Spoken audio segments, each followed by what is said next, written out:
Kwa sababu watekaji wengi hawa hawajapatikana. Na nikasema mimi haiwezekani watekaji wawe vyombo vya dola. Nikasema watekaji sio polisi. Kwa sababu polisi hawezi kwenda kumchukua mtu mahali na akajitambulisha polisi alafu mtu huyo akaokotwa ametupwa boda. Kuna yule yule kaka wa Kenya Boniface Mwangi.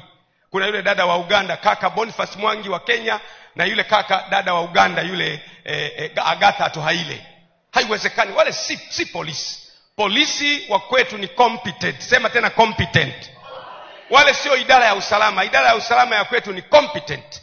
Wala sio jeshi la wananchi, wala sio magereza, wala sio uhamiaji. Sio. Bila shaka inaweza kuwa, hebu sema inaweza kuwa, kuna kakikundi fulani ambako kenyewe kanakuwa kanawachukua watu kwa masilahi ya mwanasiasa fulani. Ndiyo maana nikapendekeza kwamba wakuu wa vyombo vya dola, wa kwanza, wa pili, wa tatu, wa nne, wale ambao wanapatikana kwa influence ya taasisi ya rais, ndiyo rais awe anawachagua.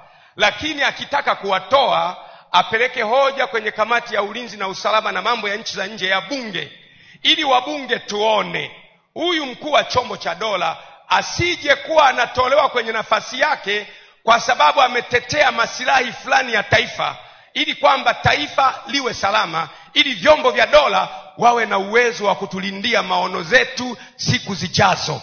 Na nasisitiza, huo ndio ushauri wangu wa kukomesha watekaji.